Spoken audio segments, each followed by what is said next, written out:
갈라디아서 5장 19절에서 24절 말씀입니다.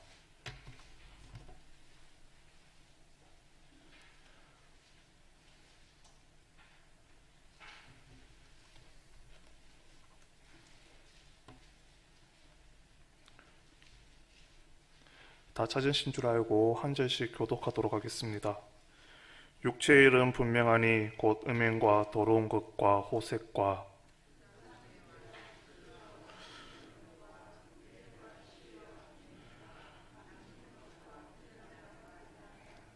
투기와 술 취함과 방탕함과 또 그와 같은 것들이라. 전에 너희에게 경계한 것 같이 경계하노니 이런 일을 하는 자들은 하나님의 나라를 유업으로 받지 못할 것이요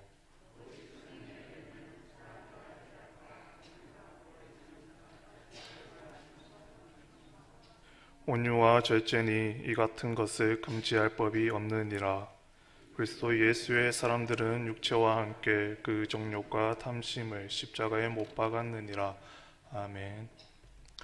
네, 오늘 저희가 갈라디아서 말씀을 통하여서 성령의 열매 희락에 대해서 함께 살펴보도록 하겠습니다. 원래는 사랑을 먼저 시작해야 되는데 저희 청년부에서는 지금 성령의 열매를 하고 있습니다. 그런데 사랑을 하니까 너무 많은 시간이 필요하더라고요. 그래서 수요예배 때 하기에는 좀 많이 어려울 것 같아서 두 번째인 바로 희락부터 시작하려고 합니다. 여러분들은 요즘 어떻게 지내고 계십니까? 항상 기쁨이 충만하십니까? 저와 친하게 지내던 한 전도사님이 저에게 연락을 해서 도대체 요즘에는 신앙생활에 기쁨이 없습니다 라고 말들을 한 적이 있습니다. 여러분들은 혹시 요즘 이런 말들을 하거나 하진 않으신가요? 그러한 적이 없기를 간절히 기도드립니다. 오늘 특별히 성령의 열매 두 번째인 희락에 관해 주님께서 우리에게 말씀을 하십니다. 항상 기뻐하라 이렇게 말씀하십니다. 즉 여기에서 말하고 있는 이 기쁨이 바로 희락일 텐데 우리들에게 주어진 삶을 돌아보면은 아마 최근에는 그렇게 기쁠 만한 일들도 가득하지 않았을 것이고 그러한 생각이 들기도 합니다. 힘든 일들이 너무 많고 복잡한 일들이 너무 많아서 이 기쁨이 바로 성령의 열매라고 말하고 있지만은 그런데 내 마음속에는 정말 기쁨이 없는 것일까? 나에게 진짜 기쁨이 있는 것일까 하는 것을 가지고 이것을 고민하는 성도님들도 있을 것이라고 생각이 듭니다. 왜 이렇게 기쁨이 없을까요? 왜 그런 것일까요? 성령의 열매가 기쁨이라면 우리는 당연히 기뻐해야 하는데 정말로 내가 살면서 어떻게 할 수 없는 주체할 수 없는 기쁨이나 그런 감동을 가지고 내가 살아가지 못하고 왜 항상 내 삶이 전반적으로 조금 우울한 것 같고 또 전반적으로 침울한 것 같은 왜 그러한 삶을 내가 살아야 할까 하는 그러한 의문을 그러한 답답함을 가지고 있는 사람들이 아마도 여기에 있지 않을까 하는 생각이 들기도 합니다. 그런데 사랑하는 성도님들, 저는 성령의 열매가 희락이라고 할 때 우선 첫 번째로 여기 희락에 포함되지 않을 것이라는 것에 대해서 세 가지를 생각해 보았습니다. 첫 번째는 여기에서 희락이라는 말의 의미는 그냥 단순한 감정의 상태를 의미하는 것은 아닙니다. 즉 우리의 마음이 그냥 들떠있는 그 기뻐하는 어쩔 줄 모르는 그런 모습이 그 기쁨의 모습은 아닐 것이라고 저는 생각을 합니다. 사람의 감정만큼 간사한 것은 없습니다. 그런데 사람의 감정이 간사하다는 것은 그 사람의 감정은 어떻게 생각하면 솔직하다라고 말하기도 합니다. 사람은 기쁜 일이 있으면 웃게 되어 있습니다. 사람은 좋은 일이 생기면 말려도 그냥 웃게 되어 있습니다. 웃지 않으려고 억지로 입을 다물기도 하지만은 그렇지만은 그 입꼬리가 올라가고 자신도 모르게 웃음이 나는 것, 그것은 어쩔 수가 없는 것입니다. 막을 수가 없을 만큼 사람들은 좋은 일이 생기면은 막연히 웃는 것입니다. 내가 너무 좋은데 남들 앞에서 좋은 것을 표현할 수가 없어서 그래서 참아보아도 그 참기가 어려울 만큼 사람들은 좋아지는 것입니다. 그렇게 사람들은 그렇게 기분 좋은 일이 생기면은 자신도 모르게 입이 올라가고 웃고 그러다가도 한순간에 갑자기 우울해질 수 있는 것, 그것이 바로 사람의 감정이라는 말입니다. 성경에서 항상 기뻐하라는 이 말씀은 인간의 감정이 언제나 항상 무엇인가 주체할 수 없는 그런 기쁨을 유지하고 있으라는 말은 아닐 것입니다. 사람들은 우리가 은혜를 받고 난 다음에 그 은혜 때문에 주체할 수 없는 그 기쁨을 유지할 수 있지 않을까라는 말을 할 수도 있을 것입니다. 구원의 은혜를 생각하고 나면은 그 구원받은 은혜를 생각할 때 그것이 어찌 기쁘지 않을 수가 있겠습니까? 어찌 감사하지 않을 수 있겠습니까?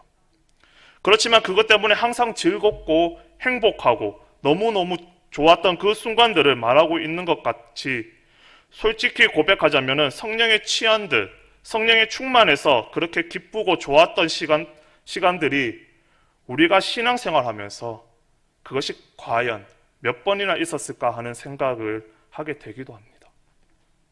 그래서 저는 그 구원의 기쁨, 예수님께서 나에게 주신 그 구원의 은혜가 무엇인지는 알겠는데 그것으로 인하여서 내 마음에 한없이 기쁨이 솟아나고 한 번도 경험해 본 적이 없는 것 같은 그 즐거움 등 그러한 것들을 느끼는 것, 이것이 간혹 아니면은 인생에 몇 번 있을지 모르지만 여기서 항상 기뻐하라는 이 이야기는 감정을 지속적으로 유지할 수 있도록 하라는 말씀은 아닐 것 같습니다. 우선은 구원이라든지 아니면은 영생을 온전히 이해하고 느낄 수 있는 인간의 그 한계가 있기 때문에 그런 것 같습니다. 우리가 이 구원의 기쁨은 언제나 가슴으로 느껴지는 것은 아닌 것 같습니다. 때로는 우리의 머리로는 이해할 수 있는데 마음으로 와닿지 않아서 그것이 좀 답답함을 느낄 수 있는 것, 그것이 어쩌면 바로 인간의 한계일지도 모르기 때문입니다. 사실 그런 것 같습니다. 이것이 맞는 것 같죠. 제가 구원에 대한 기쁨과 감격을 생각하면 그것으로 인하여서 그 무게로 따지면 세상에 무슨 일이 닥쳐와도 그냥 저는 하하하 하고 그냥 웃을 수 있을 것 같은데 그렇지가 않다라는 말입니다. 오늘 이 말씀을 준비하면서도 그리고 오늘 이 교회에 오면서도 제 마음이 조금 무거웠던 이유가 있었습니다. 그 이유 중에 하나가 있다면은 기뻐하라는 말씀을 전하는데도 제 마음이 좀 무거웠던 이유는 저는 지난주 토요일에 제 큰아버지께서 소천하셨습니다. 그러면서 약 한 달 전 제가 너무 좋아하던 목사님이 돌아가신 것이 다시 생각났던 것입니다. 그 소천하셨다는 말을 들었을 때부터 너무 마음이 무거웠던 것이죠. 그것이 나오더라는 것입니다. 한편으로 이렇게 생각해 볼 수도 있습니다. 여기서는 많이 힘이 들었지만 그래도 하나님이 계신 좋은 곳으로 가셨으면 된 것이지 내가 왜 이렇게 마음이 무거운 것인가라는 그러한 생각을 하면 이것이 초월한 듯한 믿음으로 생활하는 것이 아닐까 하는 그런 생각을 말입니다. 그런데 과연 예수님께서는 이 땅에 살고 있는 우리들에게 기대하는 것이 과연 그런 것일까요? 몸이 불편하거나 약하거나 어렵거나 아픈 사람들, 그 삶이 고된 사람들을 보면서 도대체 무엇이 그렇게 슬픕니까? 예수님이 우리를 위해서 죽으셨는데 그냥 하하하 거리면서 웃으며 살 수 있지 않겠습니까? 왜 그렇게 믿음이 적습니까? 라고 말하는 것, 그것을 의미하는 것이냐는 말입니다. 그래서 저는 우선으로 우리의 감정을 의미하지는 않겠다라고 생각한 것입니다. 만약에 그 감정을 의미하는 것이라고 생각한다면은 초대교회 교인들 중에, 아니 우리가 알고 있는 사람들 중에도 성령이 충만했겠다 싶은 사람은 없을 것이라고 생각이 든다는 것입니다. 하지만 제가 생각하기에 진정 성령이 충만했겠다 싶은 사람들은 초대교회 교인들이었습니다. 그런데 초대교회 교인들이 항상 그 구원의 은혜와 예수 그리스도의 그 은혜를 실감하며 살고 있다는 그 사람들이 항상 그렇게 기뻐했을 것이라고 생각이 들지 않습니다. 저는 초대교회 교인들이 우리와 똑같은 감정을 가지고 있었다면 절대로 그냥 웃으면서 하하하 하면서 웃을 수 없는 그 상황이 그들에게 주어진 상황이었을 것이라고 생각합니다. 로마 군인의 손에 끌려가는 자식들을 보면서, 그리고 사자발과 입에 찢겨서 밥이 되고 있는 그 아버지와 어머니를 보면서, 그러면서 천국에서 상이 크니 잘 되었다라고 웃었을까요? 그들이 정말로 하하거리면서 잘 됐네, 정말 잘 됐어, 천국 가면 되니까 좋았겠다 이랬을까요?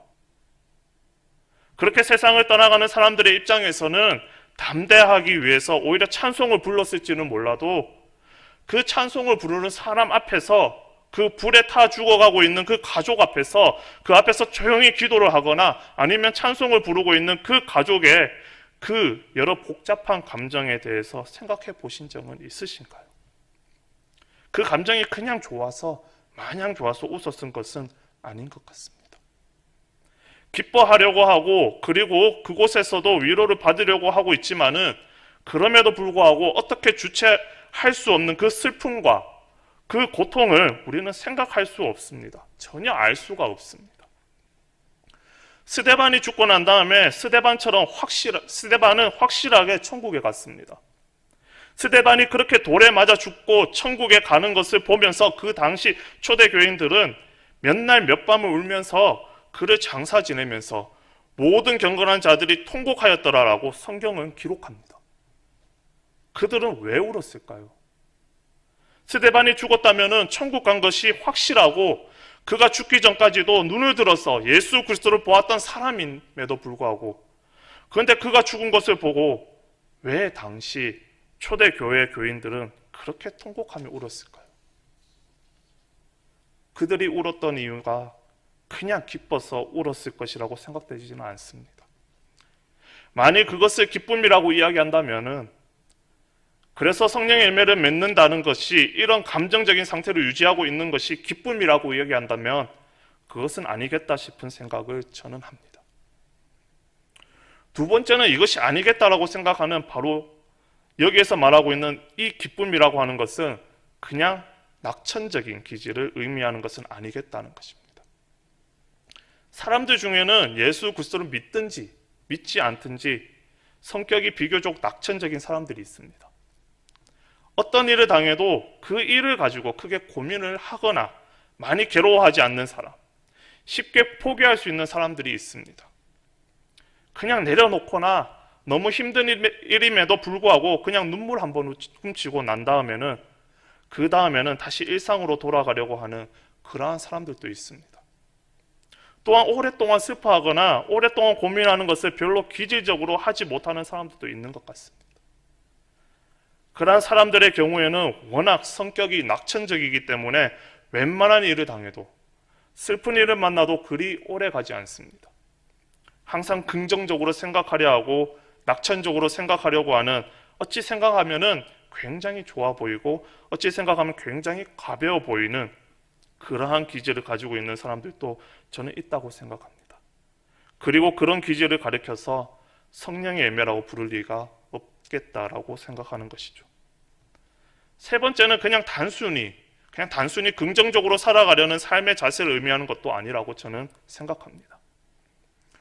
현대와 같은 시대에는, 요즘 같은 시대에는 특별히 긍정적으로 생각하는 것이 아주 왕성한 시대를 살고 있으며 가능하면 긍정적으로 생각하도록 하는 그러한 적극적인 사고방식, 이것이 성령의 열매는 아닐 것입니다. 저는 성령의 열매로 그런 낙천적인 기질이나 혹은 그러한 그 성령의 열매로 적극적인 사고방식이 가능할지는 모르겠지만 그러한 기질이나 혹은 긍정적인 자세를 가리켜서 성령의 열매라고 부르지는 않겠다는 것입니다. 성령의 열매라고 불리기 위해서는 정말로 성령이 우리 안에 거하심으로 인하여, 성령께서 우리를 거듭나게 하심으로 인하여 발생할 수 있는 일이기 때문에 그렇습니다. 제가 볼 때, 제가 생각하기에 성령의 열매라는 이야기를 하면서 성경에서 조금 아이러니하게 표현하고 있는 것들이 이러한 것들이라고 생각이 듭니다. 우선 첫 번째로 기쁨이라고 하는 것을 제가 생각하기에 그 기쁨이 감정의 문제이거나 어떤 기질적인 문제라면 이 기쁨이 정말 여러분이 생각하기에 명령으로 되는 것인가라는 것입니다. 뭐뭐 하라, 뭐뭐 하지 말라라고 말을 해도 되는 것이냔 말입니다. 사람은 기쁜 일이 있어야 기쁜 것입니다. 기쁜 일이 벌어지지 않는데 기뻐하라고 명령한다고 해서 사람의 마음이 기뻐지는 것은 아닙니다. 저는 청년부에서 성령의 열매 중 첫 번째인 사랑에 대해서도 설교를 하면서 이 사랑이란 것도 사람의 마음 속에서 해야지, 사랑해야지라고 하여서 생기는 것은 아니라고 했습니다. 이와 마찬가지로 기쁨도 내가 기뻐해야지라고 생각해서 생기는 것은 아닌 것 같습니다. 그런데 그럼에도 불구하고 성경에서는 사랑하라는 말씀과 아울러서 기뻐하라는 이 말씀을 명령으로 하고 있다는 것입니다. 그리고 여기 명령으로 하고 있다는 것은 그것은 우리 스스로도 컨트롤할 수 없는 감정을 요구하고 있는 것이 아니면은 틀림없이 맞겠다라는 생각이 됩니다. 그리고 두 번째로는 왜 열매인데 왜 명령을 했을까라는 의문을 갖게 됩니다. 왜 열매인데 명령을 했을까요? 성령이 우리 안에 거하시면 여기에 사랑과 희락과 화평과 오래 참음과 절제, 자비와 양선과 충성, 온유, 절제 이런 것들은 다 저절로 우리에게서 나와야 되는 것들인데 그런데 왜 이것을 명령으로 말씀하셨을까라는 그러한 의무를 갖게 된다는 것이죠. 하지만 저는 이것이 명령인 이유가 있을 것이라고 생각을 했습니다. 오늘 갈라디아서 5장 22절에 있는 말씀 그리고 그 전에 우리가 함께 보았던 말씀을 보면은 육체의 일은 현재하기 때문에 육체의 일은 이런 음행과 술 취함 등등이라고 이야기를 했습니다. 그리고 이러한 이야기를 하고 난 다음에 성령의 열매는 이러이러한데 예수 그리스도를 믿는 사람들은 성령의 열매를 맺게 되고 우리는 육체에 대하여 그리스도 안에서 죽은 자라라고 그렇게 이야기를 하고 있는 것입니다. 결국 이 이야기에서 사도 바울이 말하고 싶은 것은 우리 성령의 사람들이 추구해야 할 바가 무엇인가 하는 것을 말하고 있는 것이라는 것입니다. 우리 삶 가운데 이런 것들이 나타나지 않는다면, 이런 것들을 추구하지 않는다면 그렇다면 우리는 성령의 사람이 아닌지 다시 한번 생각해 봐야 할 것이다 라는 그런 의미에서 말하고 있는 것입니다. 그런 의미에서라도 저는 이것이 우리의 어떤 감정적인 상태를 요구하고 있는 것이 아니라 우리가 그리스도인으로서 이 땅에 살아가면서 그리스도인이기 때문에 기본적으로 추구해야 할 그 삶의 모습이다 이렇게 말할 수 있을 것 같습니다. 그리스도인이기 때문에 우리가 성령 안에 있기 때문에 성령 안에 있음으로 인하여서 우리가 추구해야 할 바로 하나님의 사람들이 추구해야 할 삶의 모습 이런 것들이 바로 성령의 열매를 의미하는 것이고 그런 의미에서 저는 이 희락이 성령의 열매라고 생각한다는 것입니다.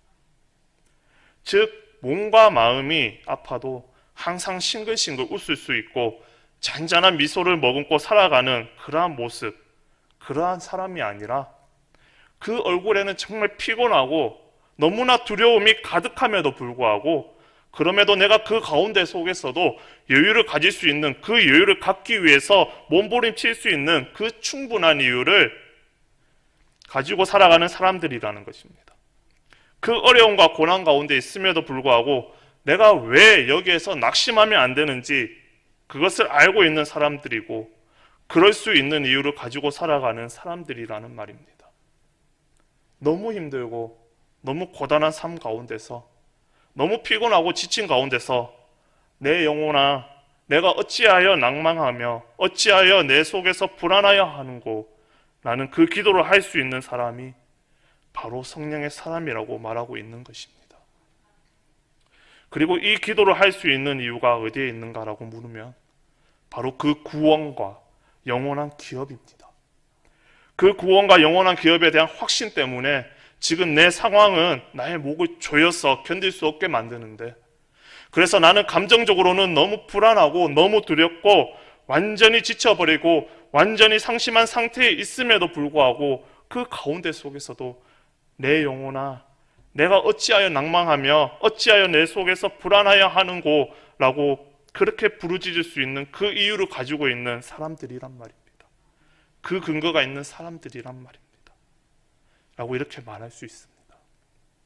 바로 그러한 이유가 있기 때문에 사도 바울은 그들에게 너희는 항상 기뻐하라 라고 말할 수 있지 않았겠는가 하는 것입니다. 그러니까 결국은 치열한 이 세상에서 이 긴박한 삶을 살아가고 있는 현재 우리들이지만은 그럼에도 불구하고 이 세상의 삶 가운데서 소망을 놓치지 않고 은혜를 놓치지 않고 그 은혜를 붙들고 우리가 지금 이 시간에도 우리의 몸은 힘들고 우리의 마음은 혼란하고 우리의 생각은 정말로 어수선함에도 불구하고 지금 이 시간에도 우리가 하나님 앞에서 부르짖고 싶고 붙들고 싶고 그리고 지금 또 고백하고 싶은 그런 그 고백이 있는 사람들이란 말입니다. 예수 그리스도가 나의 생명입니다. 그리고 그 은혜 때문에 내가 이 땅을 살아갑니다라는 그 고백을 붙들 수 있는 사람, 그 고백을 지금 또 내가 하기 위해서 몸부림치고 있는 그럴 이유가 있는 사람들, 이 사람들이 바로 성령이 있는 사람들이라고 저는 그렇게 생각합니다. 그래서 오늘 이 시간에도 저와 여러분들이, 이 사랑하는 성도님들이 항상 기뻐하라라는 그 주님의 그 명령, 성령의 열매는 희락이다, 기쁨이다라고 이야기하며 그냥 감정의 상태를 의미하기보다는 하나님, 저로 하여금 바울이 에베소 교회를 위해서 기도하면서 너희가 너희를 위하여 기도하노니, 내가 너희를 위하여 기도하노니 너희가 우리 주 하나님에 대하여 조금 더 많이 알 수 있기를 내가 기도하고, 또한 그 소망의 풍성함이 어떠한 것인지 내가 알기를 구한다라고 기도한 것처럼, 오늘 이 시간도 저와 여러분들이 하나님 앞에 드리는 그 기도도 그냥 단순히 하나님, 제게 기쁨이 없습니다, 제 기쁨을 빼앗아간 저의 안 좋은 몸이나 몸의 그 건강이나 감정이 있습니다, 하나님께서 제게 은혜를 베푸셔서 저로 하여금 이 기쁨을 빼앗아간 이 안 좋은 건강과 감정을 제거하여 주시고, 그리고 사업이 잘 되게 하시고, 저로 하여금 마음의 상처를 깨끗이 낫게 하여 주셔서 제가 잃어버린 기쁨을 찾게 하여 주시옵소서. 그 기도가 아니라는 것입니다. 저는 그 기도가 아닌 것 같습니다. 저는 우리가 이렇게 기도할 수도 있겠지만은, 우리가 정말로 기쁨을 찾아야 되는 곳은, 그것은 그곳에서부터 오는 것이 아니라 바로 영원한 나라에 대한 그 소망이라는 것입니다. 우리에게 주신 예수 그리스도의 그 은혜가 내 안에서 회복되는 것, 그것이라고 저는 생각합니다. 그렇다면 지금 이 현대 교인들이 잃어버리고 있는 것은 무엇일까요? 과연 무엇일까요? 사랑하는 성도님들, 지금 우리가 가만히 생각해 보시기를 바랍니다. 내가 왜 이렇게 기쁨이 없을까를 한번 생각해 보시기를 바랍니다. 다시 말씀드립니다. 저는 여러분들의 그 어떤 감정의 상태를 말하는 것이 아니라, 저는 오늘 그리스도의 은혜 가운데서 새로운 소망을 우리가 다시 확인한다 할지라도 우리 안에 여전히 불안함은 남아있다는 것입니다. 그 불안함은 아마도 그 혼란스러운 감정일 것입니다. 하지만 저는 제가 그 혼란스러울 때마다 항상 생각하는 것이 있다면은, 아까도 말씀드린 것처럼 바로 초대교회 순교자들입니다. 그 앞에서 불이 타 죽거나 사자의 밥이 되는 것을 현장에서 그 가족들에게 일부러 보여주었는데, 그것을 보고 있던 그 성도들은 어떤 느낌이었을까? 저는 그것이 궁금했습니다. 어떤 느낌으로 보았을까? 기뻐하였을까? 아니면 너무 하나님을 원망하였을까? 그런데 그 혼란스러운 감정이 아직 임하지 않았지만은 이미 임한 하나님 나라를 살고 있는 하나님의 그 사람들이 이 세상에서 느끼는 감정인 것입니다. 어쩔 수 없는 것입니다. 힘든 일을 만나면 슬픈 것이고, 어려운 일을 만나면 불안한 것입니다. 그런데 그 가운데도 우리에게 정말 중요한 것은, 내가 그 나라에 대한 소망, 내가 그 나라에 대한 그 영원한 영광의 기업에 대한 그 기다림을 내가 지금 붙들고 있는가 하는 것입니다. 어떻게 생각하면 오늘날 현대 교인들은 지나칠 정도로 현실주의자들이 되었다라고 저는 생각을 합니다. 이것이 우리들이 가지고 있는 심각한 문제인지도 모르겠습니다. 천국도 좋지만은 당장 먹고 살 것이 있어야 천국도 의미가 있는 거 아닙니까? 라는 이 말이 이제는 거의 표준말이 되어버렸다는 것입니다. 이것이 바로 애석함이라고 저는 생각합니다. 그런데 신앙의 힘은 그런 것이 아닙니다.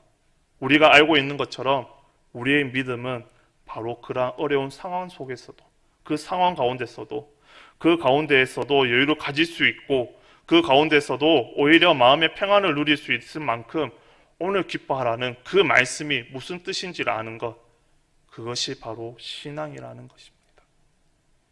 말씀을 맺겠습니다. 항상 기뻐하라, 이것이 성령의 열매니라. 이 말씀, 나를 거듭나게 하시고 나로 하여금 영원한 나라를 바라보게 하시고, 그리고 나로 하여금 하나님을 의지하게 하고, 그래서 그 나라의 소망을 두고 살아가게 하시는 그 성령이 내 안에 가시기 때문에 내 주변에서 벌어지는 그 모든 일들은 나를 못 견디게 하고, 그리고 불안하게 만들지만, 그 가운데도 내 영혼이 편안하다, 내 영혼이 편안하다라고 고백할 수 있게 만드는 힘, 이것이 바로 성령의 능력이라는 것입니다. 그래서 우리가 진정으로 느껴야 될 위로는 하나님이 내 문제 해결할 것이다라는 그 확신이 아니라 하나님이 지금도 나의 하나님이 되신다라는 그 확신에서 우리는 감히 내 영혼아 내가 어찌하여 낭망하는가 나는 라고 말할 수 있겠다 싶습니다. 이러한 확신을 가지고 이러한 고백을 할 수 있는 사랑하는 성도님들이 되시기를 바랍니다. 그러한 매일의 삶의 희락이 되시기를 간절히 주님의 이름으로 축원합니다. 우리 함께 오늘 말씀을 생각하면서 기도하였습니다.